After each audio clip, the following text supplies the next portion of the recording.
Salve, rapaziada, ele mesmo, Galvão Bueno, trouxe algumas atualizações de como é que vai ser a postura da CBF e como é que vai ser a punição agora para com os clubes a partir dos próximos atos de violência de torcida organizada contra determinada delegação. Por exemplo, a torcida organizada do esporte praticou atos de violência, um atentado contra a delegação do Fortaleza daqui a 2 meses. Suposição, tá? Tô supondo só. O clube é que vai começar a ser punido de forma mais severa, segundo Galvão Bueno, tá? Que até eu tô tirando esse trechinho do canal dele. Créditos aí, eu vou deixar o link aqui fixado nos comentários, tá na descrição também desse vídeo. E quem trouxe esse corte foi até um perfil no Instagram chamado Trio Ordinário, tá? Que corta ali e faz os clipes sobre os clubes daqui da capital pernambucana, Náutico, Sport e Santa Cruz, os principais, né?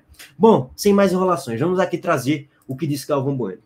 Bem, amigos, milhões de amigos das redes sociais, nesse sábado, que eu estou gravando isso aqui agora, eu queria muito falar da abertura do Campeonato Brasileiro, falar dos favoritos, dar a minha opinião, saber da opinião de vocês. Mas nós vamos fazer o seguinte, vamos falar disso depois da primeira rodada, né? Para a gente poder fazer uma análise melhor. Mas não é pela rodada, não. Sabe por que é?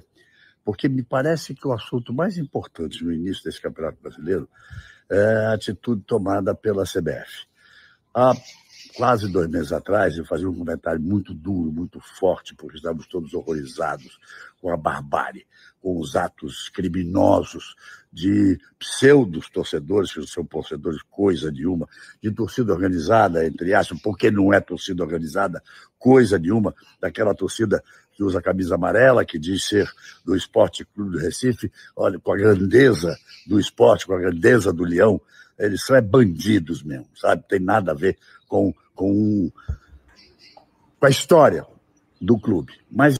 Perfeito, não é à toa que eles foram presos, né? O presidente, inclusive, da organizada, o vice-presidente também, e outros pseudo-torcedores, né? Simbora. Eu me lembro que cobrava na época, eu cobrava, do Ministério Público, da Polícia, da Federação Pernambucana, das outras federações, da Confederação Brasileira de Futebol, do Ministério do Esporte, então, ideologias à parte, porque pode ser do governo, ser de outro, nunca faz nada, a não ser quando tinha Pelé, né?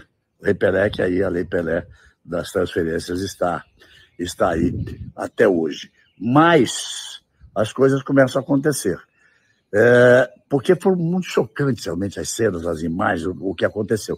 Mas nesses meus 50 anos nesse mundo de futebol, de esporte, eu vi coisas horríveis, quantas pessoas já morreram, quantas brigas horrorosas, fora de campo, dentro de campo, invasão de campo, bombas e apedrejamento de ônibus. Recentemente, uma torcedora do Palmeiras acabou falecendo numa confusão, num jogo, antes de um jogo Palmeiras e Flamengo, e outros já vieram a falecer em confrontos, verdadeiras batalhas de rua, entre esses que se dizem torcedores, mas que na verdade são marginais. E não é torcida organizada não, isso é quadrilha. Bom, mas as coisas começam a acontecer. Já eram 3 que estavam presos, lá do caso do ataque dessa, entre aspas, torcida organizada ao time do Fortaleza. Agora foram presos o presidente e o vice-presidente, presidente e vice-presidente do que? Da quadrilha? Sei lá. E estão em busca de mais 2 ou 3. Muito bem. Essa é a parte do Ministério Público, essa é a parte da polícia, essa é a parte da investigação. Mas, finalmente, a CBF tomou uma posição. Eu sei que vai ter gente que vai dizer, o clube não tem como controlar, o clube não tem nada com isso, mas as punições têm que ser duras. Então, a partir de agora, você não sabe, fique sabendo. Os clubes serão responsabilizados por quando atos horrorosos, recentemente aconteceu também no Santos, na Vila Belmiro, invasão e brigas na rua, e vem acontecendo sempre. Mas os clubes serão responsabilizados. E as punições, elas vão de advertência, a punição financeira até R$500 mil, ela é perda dos pontos do jogo, perda de mando de jogo, chega a eliminação, pode vir a chegar, né, dependendo da gravidade, espero que não aconteça, a eliminação do clube, do campeonato e até a rebaixamento de divisão. Então, agora sim, todo mundo tem que ficar muito atento, porque as consequências têm que ser muito duras, muito fortes, cada vez que acontecer uma coisa terrível, como recentemente foi esse caso do apedrejamento e bombas contra o ônibus do Fortaleza. Tá certo? Agora vamos esperar os resultados dos jogos. Eu tenho aqui 3 favoritos, hein? Não vou adiantar, não. A gente fala depois. Mas CBF, finalmente uma atitude forte. Bom, gente, a gente já debateu bastante sobre esse tema, né? Galvão Bueno está sendo bem claro aí. A partir de agora, lógico, só para deixar claro que isso não é válido para o que aconteceu até há um mês atrás, um mês e meio, até porque o Sport já conseguiu reverter toda essa situação, já cumpriu já todos os jogos, vai voltar a ter torcedor em todos os setores do estádio, tudo normalizado. Vai ter torcida organizada, vai ter torcedor comum, vai ter tudo normal na Arena Pernambuco, ou nos Aflitos, ou no Arruda também. Por que eu estou falando ou nos Aflitos ou no Arruda? Existe também a possibilidade nessa temporada do Sport jogar nos Aflitos e no Arruda. Foi até dito pelo próprio presidente da Federação Pernambucana de Futebol, Evandro de Carvalho, no programa lá no Jogo Aberto, na TV Tribuna. Então, existe esse cenário também. E aí, segundo o Galvão Bueno, a multa agora já pode chegar a R$500 mil. O Sport foi multado a algo em torno a R$80 mil, né? A punição agora financeira, a multa, né? Pode chegar a 500 mil. E aí o clube pode até chegar ao ponto de ser rebaixado para, sei lá, um campeonato brasileiro da A para B, ou da B para C, ou da C para D, ou da D para ficar sem divisão, alguma coisa assim do tipo. Segundo aí, afirmou o Galvão Bueno, tá? Mais ou menos é todo esse cenário. Vamos ver, a partir de agora, como é que vai ser a tomada de decisão e se os critérios serão iguais, né? Porque acontece uma coisa no Rio de Janeiro e o critério é a punição é uma. Acontece uma coisa em São Paulo e o critério são uns, as punições são outras. E acontece algo aqui em Pernambuco com a gravidade que vai, logicamente, pelo fato de pegar nos jogadores em si, é óbvio que a manchete nacional vai ser maior, mas que o fato foram praticamente os mesmos que aconteceram em outros estádios ou em outros estados/estádios, né? Alguns aconteceram dentro do estádio e outros aconteceram fora do estádio, mas em outros estados. E aí, pela questão do CEP, pesou para que o Sport tivesse uma punição maior em relação aos outros clubes. Enfim, vamos ver como é que vai ser o critério também da STJD para a questão das punições. Será que algum clube, daqui a algum tempo, 1, 2 anos, 3 anos, vai perder um campeonato brasileiro inteiro e cair para a Série B, bicho? Ou Série C da vida, ou Série D, sei lá. Vamos aguardar, né? Como é que vai ser, de fato, a postura da CBF a partir dos próximos episódios de violência. Que vai acontecer, disso eu não tenho dúvidas nenhuma. Mas o Galvão tá dando um recado aí, né? Agora a atenção tem que ser para todos.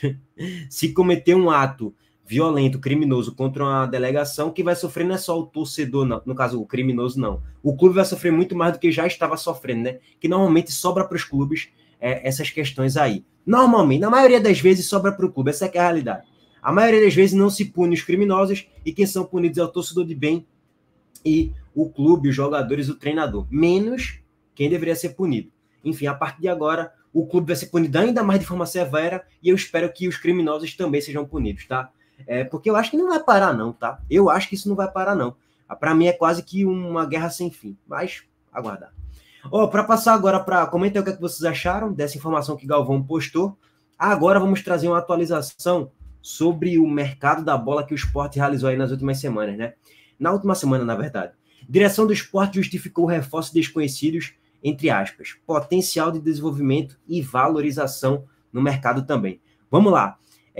O que é que o Guilherme Falcão disse? Essa janela de abril era extremamente restrita e destinada apenas para a movimentação de jogadores que atuaram nos campeonatos estaduais.